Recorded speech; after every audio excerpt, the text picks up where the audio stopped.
Hello, and thank you for joining us on this episode of My Council Comment. I'm Whitney Elliott Baxter, 9th District Council Member, and today I'm in the fire training facility joined by Captain Seth Lockhart of our community paramedicine team and Chris Perrine, our mobile crisis responder. Thanks for joining me today. Well, thanks for inviting us.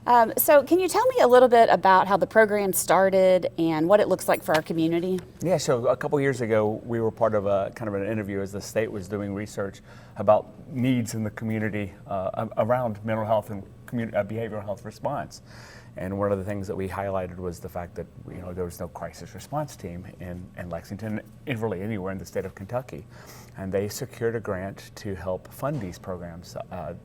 Last year, they took applications about a year ago, and January announced 7 communities. Lexington was one of the communities that received the grant. So we have been working over the last few months of developing it, hiring our new employee, bringing him on board and getting him oriented so we can get this going. That's great. We've got Chris Perrine here, who is our mobile crisis responder. And tell me a little bit about your background and what you feel like you can bring our community. Yeah, so I completed my education at Western Carolina University in Asheville, North Carolina. I completed my undergrad and my master's there in clinical mental health counseling. During my time there, I worked at Cherokee Indian Hospital in the inpatient psychiatric unit, and then also I did mobile crisis with Appalachian Community Services. So I have quite a history in crisis counseling. Got a lot of it, yeah. Not necessarily something I thought I found myself in, but have grown to love. I'm just glad to be part of this position. Yeah, so if I understand it correctly, the governor essentially allocated some dollars for us to create this team. And can you give us an example of what it would look like if we were responding to a situation? So currently, if you have somebody that calls in with a behavioral health issue, like maybe somebody thinking like suicidal ideation, our current model is to respond with 8 first responders, and that's a lot of people to put into somebody's house that's experiencing a crisis. Mm-hmm. So we're going to change the way we respond and put a little more appropriate response, putting the professional in the scene to help de-escalate a situation and figure out what's the best solution for the individual. So I can imagine that responding to a crisis situation with a little bit more kindness and compassion is probably going to make for a more successful conclusion to a situation versus, arresting somebody or taking them to jail just because we don't quite understand the situation. Is that? I think it's very fair. I think providing that resource, meeting the individual where they are, providing the resource there where they are, and maybe finding a better solution. Currently our solutions are expanding. Right now, it used to be you say jail was always a possibility. It's not always the appropriate place, but sometimes that's the only solution. But UK has opened up their empath center recently, and that brings another alternative. New Vista is looking at opening up a facility as well for not say emergency room, but more like kind of like an urgent care, if you will. And so there's a lot of things happening in this space in Lexington right now, and not just Lexington, in the Commonwealth, but Lexington is really I think be on the forefront of that conversation right now. So having Chris partnered with a police officer to be able to provide another response solution is a positive for our community, a positive for the residents that are in crisis. Mm-hmm. So we can do something a little different than our traditional way of thinking. Yeah. So, Chris, what creative ways do you use to kind of de-escalate a situation and show somebody a little bit more compassion than a typical first responder might? Yeah, I feel that it's about presence, just being a human and not necessarily, having the barrier of like a badge or a barrier of like an outfit or whatever, maybe even a title. I just really value just being an individual and being a human with somebody. The way I go about things is mostly on like needs, like what need are they as an individual trying to get met. I believe that people act out, or every action is there's a need behind an action, mm-hmm. and so addressing what situation they're in, how can we de-escalate, and then refer to resources. Whether it's safety planning, whether it's just hearing somebody out for 5 to 10 minutes, getting somebody a bite to eat. Mm-hmm. It can be as little as that, and so I think it's just really just bringing presence, and bringing my unique self and the experiences that I've had over my life. Yeah, that's great. I think it's really proof that Lexington is putting a lot of emphasis on mental health and how we can address the needs of our community in a different way. And like you said, really treating someone as a whole person and not just a situation is something that's really important. Is there anything that you feel is still missing? Do you feel like there is a piece that is kind of still in the works that we are aspiring to become, or do you feel like we're really on the right path to kind of making a difference in the community? I think this is one piece of the puzzle. I think there are some other pieces of the puzzle that we are working on to try to get in. I think the next logical step that I think hopefully will come to fruition is maybe putting somebody at dispatch.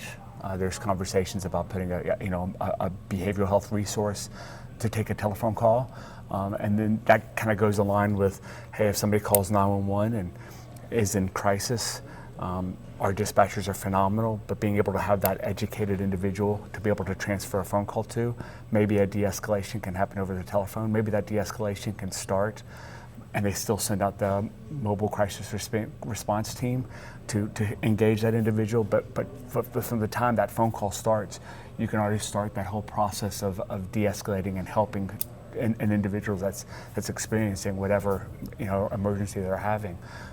And so I think that's a good puzzle piece that's being discussed right now and hopefully will come to fruition sooner than later. So those are all things that are looking at. It's a lot of fun right now. Chris, do you feel like this is a model that is seen in other cities, or are we kind of an industry leader in this? Yeah, no, I've spoken to many other co-response departments, within the police departments in Colorado, California, Washington, all over the country. This is really new, like community policing, and I think it's been shown to be effective, and I'm hoping that even if it's just me, one person goes a long way. It's the start of something, pretty new for at least the city of Lexington. Yeah. But I think it'll be good. I think it's probably really helpful for you to have a support network to kind of fall back on and ask questions about how to handle specific situations and how maybe you could handle something different. I think that would be really beneficial for you as well. So it's really collaborative. Yeah. Like having the community paramedicine team and learning from them, the paramedics or the firefighters and the social workers. I don't feel isolated at all, which is really neat. I'm able to consult with whoever may be even in the city. So it's been really nice to engage with everybody. That's awesome. Is this an arm of paramedicine, or is it completely separate? Well, it's a good question. So, the paramedicine team is such a collaborative effort. Lexington Police, we have the firefighter paramedics that are on the team. We have the social workers. And so we were, I think, fairly vocal about wanting to apply for this. And in fact, when the notice of funding opportunity came out, we sent it over to the police because we truly believe it's an integral part of police response. And they've been very supportive of us taking the lead and kind of steering the ship. And so they've been great. It is such a collaborative effort between the fire department, the police department. Chris is a fire department employee, but he's going to be partnered with a police officer. Mm-hmm. And so it's truly going to be a collaborative effort between. So it's just another thing that community paramedicine. We also look at it from a long continuation of care, continuum of care where Chris and the police officer may make an individual on a Monday evening and comes back and says, hey, can somebody follow up with them on Tuesday or Wednesday? So they can go on to the next individual that's experiencing that emergency. And the community paramedicine was never a crisis response team. It was never on not that we didn't, but generally speaking, we were post-crisis, post-emergent situation that we were engaging. And so it's kind of a continuity, right? Maybe Chris set up some appointments for an individual. He can now drop it off on our lap to say, hey, can you make sure that an individual made those appointments and didn't have any barriers? And the community paramedicine team can pick up that and see those, follow up with that individual over time. So I think it's just a continuation. Chris, do you feel like this, your role may end up maybe freeing up some of our other first responders that don't need to necessarily stick around in a situation, that you can kind of hang back and kind of manage a situation better than our typical first responders might? Yeah, I wouldn't say better, maybe a different approach. Sure. Like a more like mental health informed perspective. But yeah, I do think that having a whether it's first responders, police officers, or firefighters, is pretty overwhelming for anybody in a mental health crisis. So hopefully, just having me being there, I'd be able to alleviate some of those resources so they can better, be where they need to be. Sure. It's like the most appropriate level of care, and so that's the whole goal. Yeah. That's great. So what we did is looked at the volume based on E911 data. And our first thought when we started working on this project was, it's going to be a Friday, Saturday. And those are how do you hire somebody for a Friday and a Saturday? Everybody wants a weekend, And when we got the data, we were really surprised. Saturdays and Sundays are slowest days. Ends up being Monday through Thursday, end up being our busiest days. And so we started looking through the data and going, okay, what's that window of opportunity? Monday through Thursday from around 10 a.m. to about 8 p.m. You could do 11 to 9, but somewhere in that area ends up being about the highest peak volume of hitting that number. Outside of that window, the goal will be that we'll resort back to our traditional response, whatever that looks like. But this unit will be the primary for those types of calls. And if they're on a call or out of service because it's outside those hours, we'll resort back to our traditional response. So we'll still be responding. Well, thank you both so much for joining me today, and thank you for your hard work with our community paramedicine team. And Chris, welcome to our team. We really are looking forward to what you can bring to our community, and you're a really valued position, so we're really happy that you're here. And thank you for joining us today.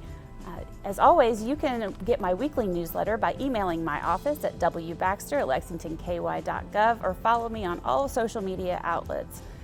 Thanks again and have a great day.